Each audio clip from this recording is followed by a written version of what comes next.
So we were just sitting here watching a YouTube video, and we're dressed for work today. So I don't know if you can see my pants in this picture. I wore this to bed, so yeah, I'm in pajamas. We did our exercise this morning. We've enjoyed our coffee. But the video was called Too Old Not To, and it's Patagonia, Australia. And of course, every time we watch anything, we're going to pause it a dozen times and talk about observations we're making about this. But she said something in here that touches on something Trish and I have been talking about.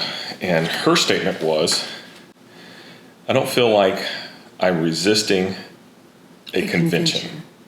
I'm just doing what I love. So you have to, in context, she's older. She's probably older than us. Yeah.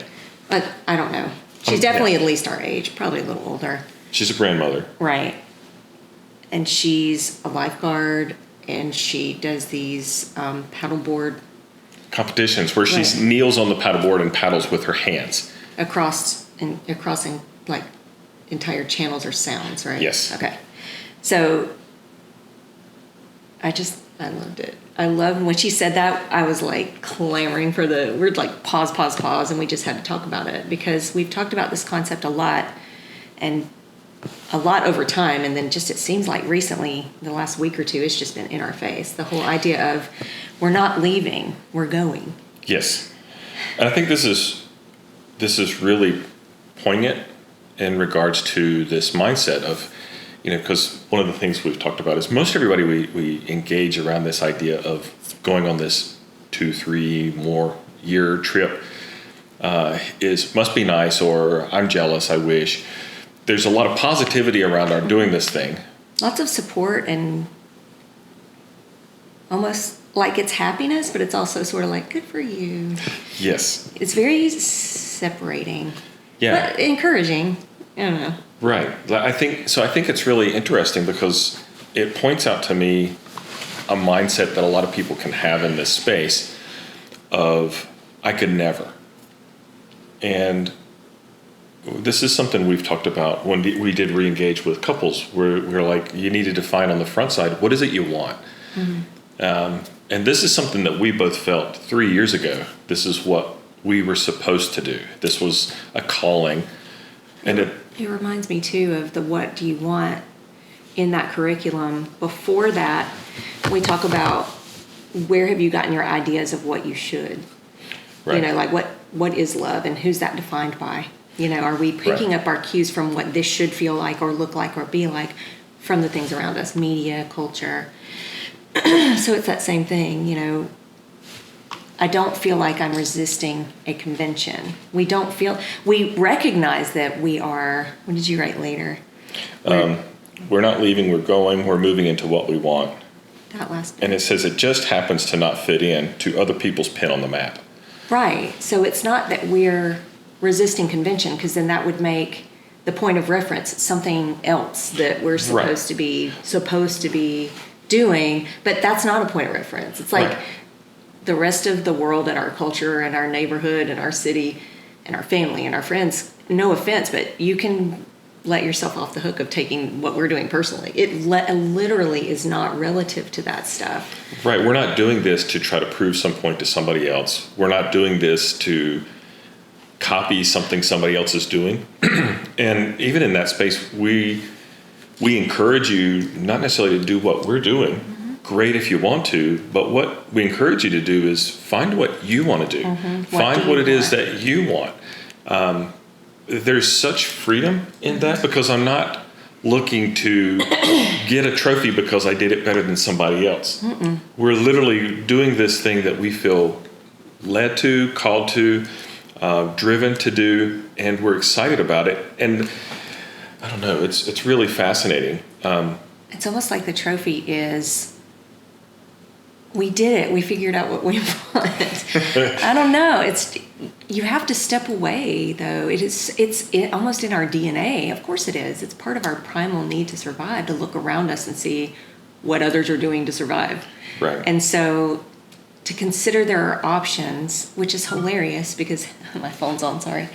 Because how many years ago? was I like, I am not stepping into competition. I will not do. I'm not competitive anyway. Like, it's not in my nature.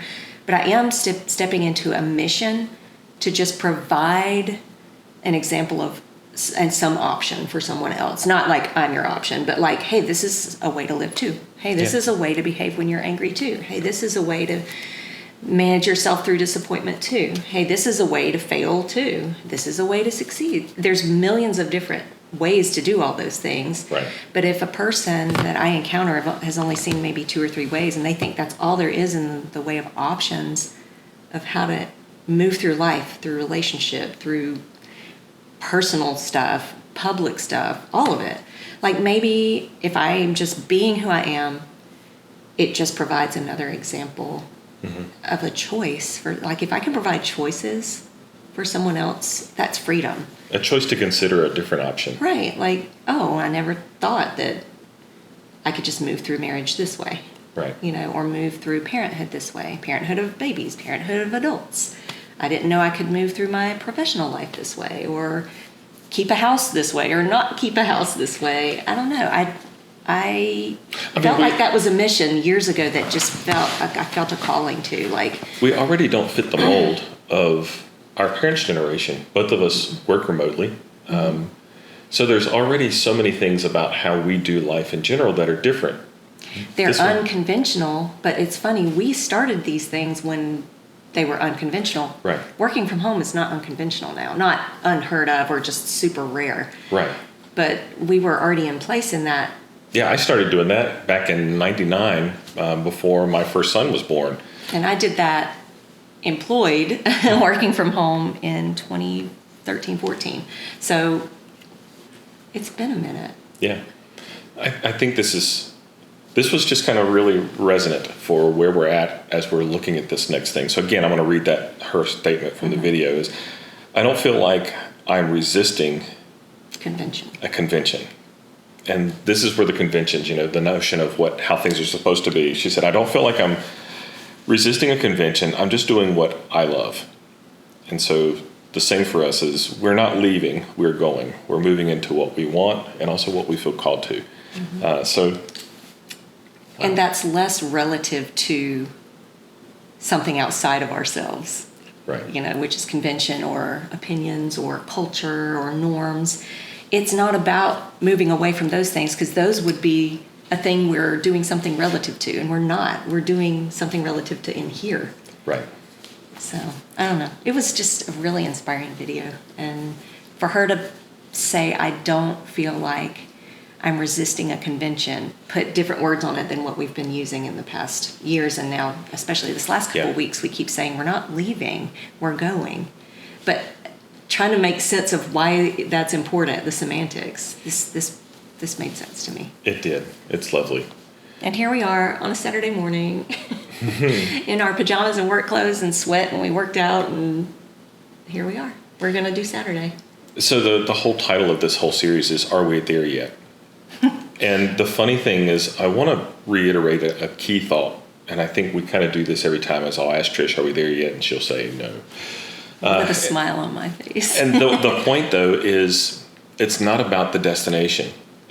As far as are we there in our hearts in regards to the marriage that we're looking for, the kind of life that we want to live, yes, fully. We're embracing that wholeheartedly. I mean, that's why we follow it up. You say, right. Are we there yet? And I always say no, because we're not. And then I'm like, but in so many ways. Yeah. Absolutely, yes, we are. We're there. And so I think that's a part of this whole conversation here is what we're looking forward to is not getting somewhere. It's literally the journey, and it's literally the process of living. And trying to embrace the fullness of life that God's given to us. This is awesome. This is what I want for everybody else. Not necessarily the trip that we're going on, but the life, the opportunity to truly enjoy it and purposefully, intentionally live life well. Mm-hmm. And that's not a dollar amount. That's not a possession. Literally, we're paring down our possessions to oh my gosh, minimal, and we are so thrilled with. I feel richer and richer the more stuff we get rid of. It's weird. I'm like, oh my gosh. So yeah, this is the amazing aspect of where we're at with this. Are we there yet? Yes and no. And we're going to continue searching for there and enjoying it. I think it's so cool if there's anybody watching that they get to come with us a little bit. Yeah. That's neat. Oh, here's another thing I want to throw out there. This is a totally shift in this conversation, so this might be a second video. We were out walking yesterday evening with Herschel, our dog, and in the route we run across some friends and we're talking with them. I'm gonna miss that. Yeah, I'm gonna miss that too. But what's interesting is we kind of wrapped up by a couple of our neighbor friends, Tucker and Tatum. Hey guys. And what's funny is as we're talking, they said, hey, do you guys do voices for Herschel? And so this is something that's funny because Trish and I do this every single walk when it's just the two of us. When it's Herschel with us. We don't do it if he's not there. Yeah, we don't do it for ourselves, but we do it for the weird. dog. We're constantly giving him a voice. Yeah. And so this was kind of funny because Tucker and Tatum's mom, she was like, she does the same. She thinks it's great and funny. But she's like, I don't want to do that for you guys. And Herschel, of course, he's not going to talk. But I was just thinking about something that struck me after the fact when we came into the house. I saw a video recently where a guy purposefully does uncomfortable things that make him feel afraid or scared because of how it might make him look or present. And I thought about that in relation to this topic that we're just talking about now of resisting convention a little bit. The notion of, okay, so if I did the dog voice for Herschel in front of somebody else besides Trish, is that terrible? Like, no, I'm not going to die. I would totally do it in front of anybody else in the moment, but I can't be queued up. Right. I have to be inspired. I get it. But it just kind of struck me because I was like, this is interesting. So I think I'm going to intentionally look for ways to press into discomfort when it comes to social things. So that's like this today. Yeah, us being totally grungy. I need a haircut. I'm so gross. You're so gorgeous. No makeup, no nothing. It's like, what? That's me. You see it every day. It's so lovely. Oh, anyway. So sorry, guys. Actually, I'm not. You're getting to visit us in our life. So I hope you guys have a wonderful day. This was just a start for our morning. Are we there yet? No, but yeah. Yep. Have a great rest of your day. Bye.